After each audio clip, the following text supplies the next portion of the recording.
Hey,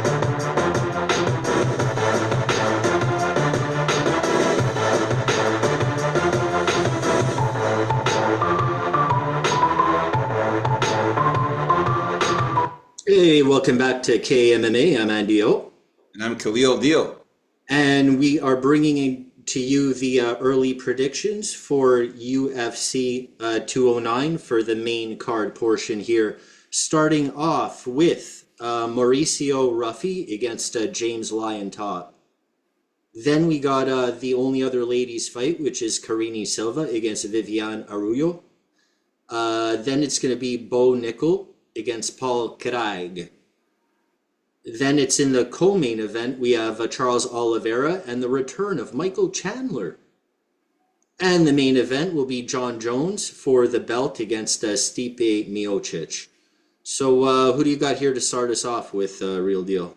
All right. Just a slight little mistake. You said UFC 209, so make sure it's 309. Oh, 309. Shit, sorry. It's all good. In the past a little bit here, I guess. Little tiny mistake. All right. So first fight, we got Mauricio Ruffy versus James Lontop here.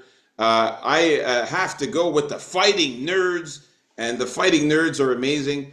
Look, you have to say, at this point, you have to say you're going with him because of the Fighting Nerds. Hey, man, the Fighting Nerds. For the first reason, like the first reason. Anybody with the Fighting Nerds, we know that they're in a good camp. You know that these guys are off the chain lately, man. They're winning all their fights. Mauricio Ruffy for sure is the pick here. This guy is phenomenal. Very, very explosive, entertaining fighter to watch. I like the fact that he is going to have a 2-inch reach advantage here. This guy is all around good on everything. He's good at grappling, striking. He's got submissions. He knocked out Jamie Mullarkey in his last fight, which was pretty good to see. There was his UFC debut, and it knocked him out with a flying knee and then punches. So, he's just explosive to see. In his earlier days, he was just knocking out people left and right. In the lower events, of course. Mauricio Ruffy, out of his 10 wins, we're looking at all 10 by knockout, has not subbed or won a decision. So all of his wins are by knockout. Very, very powerful striking. So James Lontop, on the other end, has been losing his last 2 fights against Vyacheslav Borshev, a split decision there. Vyacheslav Borshev is a really good striker as well. That's where he makes his money there. Vyacheslav Borshev that's all he does, he stands and bangs. So this is a good fight here for Mauricio Ruffy. There's no threat of any takedowns by James Lontop. He's a pure striker. He lost to Chris Padilla by submission in his UFC debut. So he's not been looking good, Lontop, coming into the UFC. Lost 2 of his only fights in the UFC. So they look like they're getting ready to get rid of this guy here from Peru. One of our boy Javier's relatives here, James. One of the kids from Peru, maybe one of his kids. Who knows? At 25 years old, he could be one of his kids. I gotta go with Mauricio Ruffy here, man. Just better overall in everything, and I think that he also has in his back pocket. Mauricio has some grappling and takedowns if he needs to do it, because he fights against guys who do that in the gym, in the camp. That's what you'd think. But that could also be his weakness, because we don't know. But you know what? At the Fighting Nerds, I think they're going to have him ready for that. Well, there was a fight against Raymond Magomedeliev in the Contender Series where actually he did use a bit of grappling in that fight, if you guys don't remember that. Was it defensive or offensive? Watch that fight. I just remember him being on the ground on top of Raymond Magomedeliev, and he did use a little bit of grappling in that fight. So I think he could grapple, and again, like I said, with the Fighting Nerds, a lot of guys in that camp are grapplers. So he's got that in his back pocket if he needs to use it on James Lontop. I think he gets a knockout on James Lontop here early in this fight, probably in the first or second round. Who you got here, NDO? Yeah, I think Lontop's biggest chance is to imply some grappling, because otherwise, man, I just think Ruffy's the far better striker. He has also the finishing prowess, like he knows how to put guys away. And Lion Top's been finished lately. So I gotta call an early. I'm gonna call an early knockout for Ruffy, and also because he's part of the Fighting Nerds, man, and they're at the top of their game right now. I think, and it's the first card of the pay-per-view part, so I think it's kind of a momentum builder for Ruffy this fight here. So give me Ruffy by knockout in round one. All right, nice. We're in agreement here. All right, let's move on up to the next fight here. We got Karen Silva against Vivian Arroyo. Who you got here, Andio? Yeah, here I'm gonna have to go with Karini Silva here. I think, Yes. yeah, she's heading into her prime. She's very, very well rounded. I think she's better than Vivian Arroyo everywhere. Although I think Arroyo is good. She's decently well rounded. She's hard to finish. I don't think Karini Silva's going to finish her actually, and I do think it's a slight step up in competition for Karini Silva Arroyo. So I think it's going to be a tougher fight than some may think. But in the end, I think it's just going to come down to more volume, more movement, and more varied striking, and more volume. So give me Karini Silva by decision. I gotta go with Karine Silva, man. I love this girl, man. This girl, every time, man, I've bet on her. She's came through for me. She's just been unbelievable in the UFC since she's joined the UFC, man. Been finishing people left and right. Poliana Botello got a Darce choke on her. Caitlin Souza got a knee bar on her. Marina Moroz got a guillotine choke. And the only girl that she wasn't able to sub was Ariana Lipski. And that was in her last fight. She won a unanimous decision, though, but controlled her the whole time, had her on the ground many times, just couldn't sub her. Karine Silva is just very, very good on the ground. There's nobody better than her, I find. I think her ground skills are amazing. Her submissions are amazing. As you see, she has various different types of submissions, from Darce chokes to knee bars to arm bars to guillotine chokes to arm triangles. She could do it all. Vivian Arroyo has disappointed me. Every time I get scared sometimes when I see her name there, but she's just a name now. Many times I tried to chase some of my bets. Oh, I'm scared. Let me put some money on her. And I lost extra money that I shouldn't have lost putting it on her just because I was scared that the other person, for example, the last fight with Natalia Silva, I got scared. I put some money on Vivian Arroyo last minute before the fight started. Put some money on her Vivian Arroyo, and Natalia Silva polished her up and beat her ass up by unanimous decision. I didn't need to put the money on her there. No, that's it. Same thing Yeah. against Amanda Ribas. I got scared because I saw Vivian Arroyo. Oh no, oh my God. Let me put something on Vivian. She lost again by unanimous decision. Same thing with Alexa Grasso. So I got to stop being worried about Vivian Arroyo. She's getting up there in age at 37 years old. She's fighting a younger 30-year-old Karine Silva. She's going to be shorter, have also a height advantage of 1 inch. Karine Silva, I think, beats her up and gets her on the ground and submits her, or maybe even ground and pound. I think she can finish Vivian Arroyo. Vivian Arroyo, she's tough to finish, but Vivian Arroyo, out of her 6 losses, very important to point out that 5 of them have been by decision, 1 by knockout. So the ground and pound on the ground could be possible here. I know she hasn't been subbed, but I could see Karini Silva winning a knockout or a decision win here on her. So I got Karine Silva winning by knockout or decision. Maybe even a sub, because she's never been subbed before. It could always be a first time for that to happen. So me and you were in agreement with Karine Silva, liking that one already. All right, let's move on up to the next one here. We got Bo Nickel against Paul Craig. All right, so for this one here, I got to tell you, for the betting purposes, man, I gotta put Paul Craig by KO or submission, a little sprinkle. You have to. I mean, Paul Craig, the guy is, he's a submission specialist. I love submission specialists. You know what I mean? So sometimes these guys, you could never write them off, because Paul Craig's the type of guy that he'll get a sub in the 3rd round, the last minute of the 3rd round, he somehow The gets last second. the last second even. You know what I mean? He's just so dangerous. You never know what can happen. The guy's got 13 submissions out of his 17 wins, Paul Craig. So, and 4 knockouts. So he's a finisher, okay? He has never, ever won a fight by decision, Paul Craig, in his entire career. The KO sub prop is a must if you're betting. But yes, of course, the pick is going to be Bo Nickel to get the win here. Bo Nickel is just unbelievable with his wrestling. The guy is he's a Olympic wrestler. He's been wrestling all his life. Very, very good at wrestling and grappling. He's got submissions of his own. His last fight against Cody Brundage, he subbed him up with a nice rear naked choke there. Also knocked out Val Woodburn. He subbed Jamie Pickett. So, I mean, this guy is very, very good at getting finishes. So I think that Bo Nickel can win this one by a submission or decision on Paul Craig. I think that, or maybe even a knockout, because Paul Craig's chin is not the greatest. He got knocked out by Kyle Barrio in his last fight, Paul Craig. So the knockout could happen. And he's also been subbed too. He got subbed by Brendan Allen the fight before that. Johnny Walker was also able to knock him out. So yeah, Bo Nickel by KO or submission. I think a finish is good here for Bo Nickel.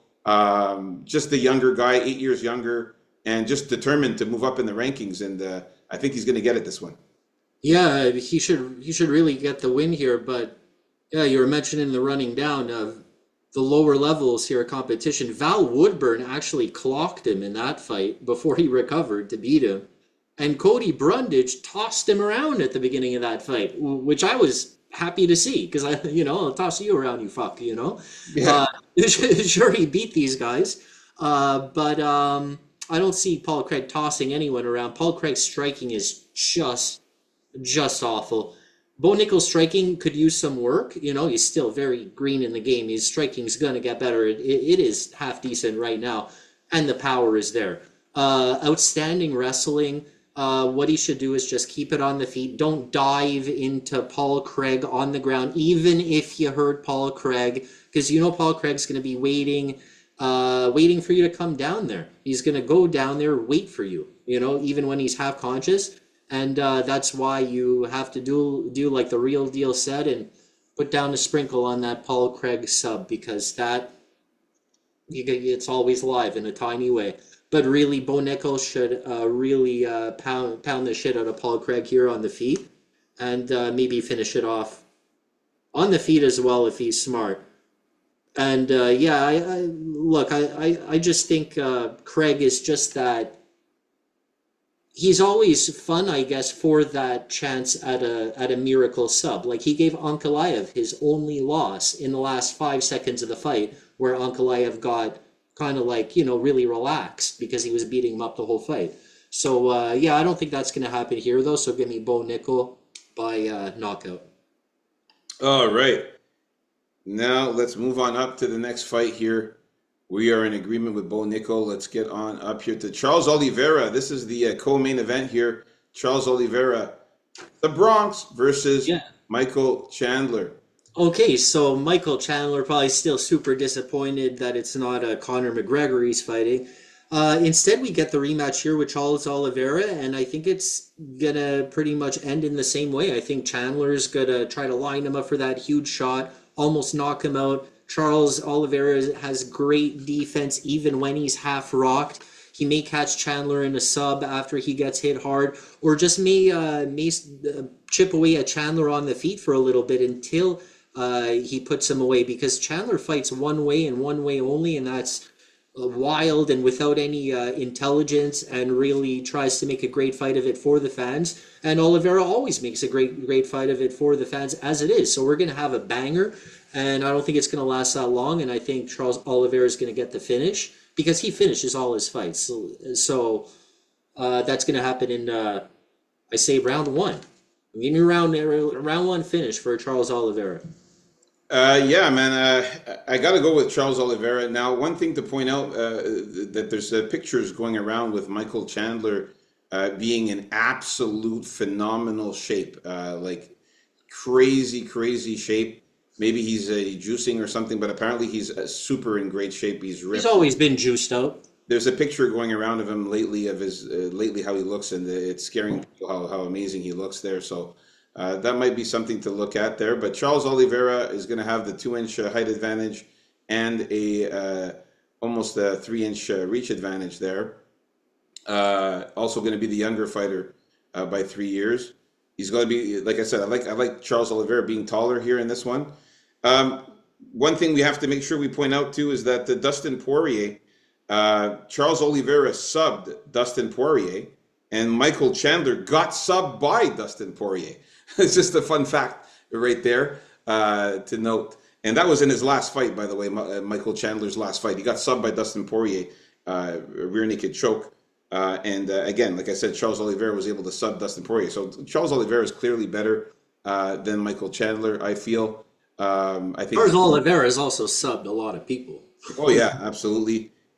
He did lose to Arman Tsarukyan, but by split decision. That was Arman Tsarukyan is really, really, really levels above, Michael Chandler does not have the kind of grappling and the kind of jiu-jitsu that Arman Tsarukyan has. Charles Oliveira is way better in jiu-jitsu than Michael Chandler, and I think that this fight.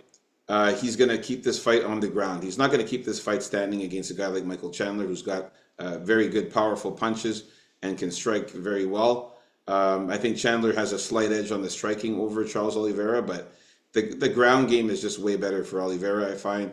I got to go with Charles Oliveira to get a win here. I think he gets a submission. I think he takes down Michael Chandler, gets him on the ground, and subs him up there, just like Dustin Poirier did to him in the last fight. So I've got Charles Oliveira winning by submission or knockout, but it's definitely going to be a finish here.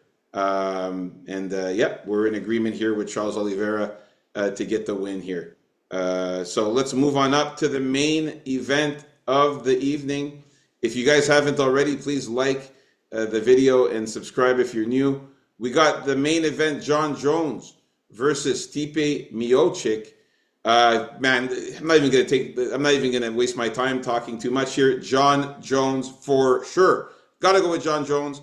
I find he's the better grappler. I find he's a better wrestler. I find he's stronger. I find he's bigger. I find he's in better shape. I find that he punches harder. There's so many more advantages for Jon Jones over Stipe. I got to go with Jon Jones. And if Jon Jones takes down Stipe on the ground, it's over for him. Okay, Jon Jones gets on top of Stipe Miocic and finishes him by KO sub in the 3rd or 4th round. That's my prediction. Jon Jones by finish, 3rd or 4th round. Not going to take too long on this one. I don't think Stipe has it in him at 42 years old to beat the younger Jon Jones here.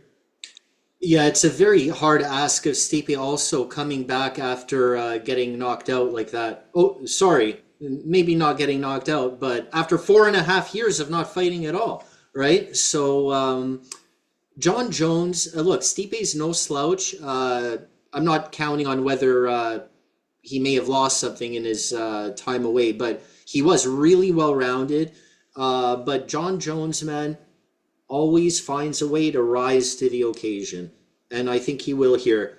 And as you said, he's way better, well-rounded, all of that shit. I don't want to go over Jon's career and tell you about how he found ways to beat guys. One thing I will say, though, is he's very well-rounded, and he's still an amazing wrestler, Jon Jones, and he'll probably be able to take down Stipe if he wanted to.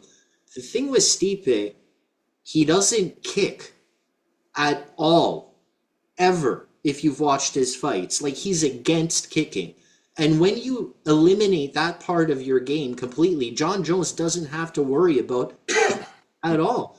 Anyway, I suspect Jones to bring out those elbows again and really start hurting Stipe up pretty bad until he eventually gets the knockout some way.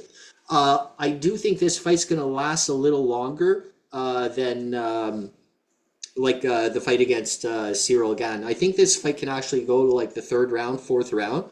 And I think Jon Jones will be very varied in his attacks and hurt Stipe up. And I think Stipe is going to be very tough in this fight because he really wants to win this fight too. But I think Jon Jones in the end is just going to find the win. And, I agree. Why not? Yeah, I agree, man. And not to mention he's going to have a 4.5-inch reach advantage, Jon Jones, man. So that's very good because Jon Jones could stay at a distance and clock him and punch him. Well, I don't think Jon Jones has ever fought anyone with reach disadvantage. Yeah, true. Like maybe in Ghana? No. No, Well, he didn't fight Ngannou. What am I saying? no, Miocic lost to Ngannou by knockout. He got knocked out in his last fight by Ngannou. Ngannou, managed to nail him with a left hook, and I think that John Jones could also do the same. He could knock him out with a nice punch, a nice strong punch. John Jones has power in his hands, man. He can get knockouts. We've seen John Jones use his power to knock out Alexander Gustafsson a while back. But most of the time he wins by decision or by sub, though, nowadays. Yeah, he stopped finishing people a long time ago, Jones. And just wanted to mention also, John Jones is not Daniel Cormier here. Okay, this is not DC, an overweight, shorter guy like DC, who Stipe managed to beat a couple of times there. This is a guy who's going to be the same height as him, in way better shape than DC, and way better at the overall striking and grappling and submissions. Stipe is not fighting DC. He's fighting John Jones. He's going to get the loss here. That's the end of the story. It's hard to believe, like, way better at DC than the grappling, especially the way DC grappled guys, right? Like, his background in wrestling and the fact that he manhandled guys, like, a lot bigger than him sometimes. That John Jones is a better grappler and wrestler than him. You know what?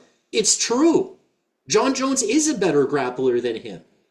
Because when they fought, if you remember, I think it was their first fight, everybody thought that Cormier was going to grab John Jones and throw him around. John Jones got DC out. Like, he's the one that ended up taking DC down a few times. Yeah, exactly. Which is like crazy if you think about it. Yeah, so with that being said, John Jones is going to find that way to defeat Stipe. In which way? We're just going to have to wait and find out. But I call that knockout in the third or fourth round. How do you call it?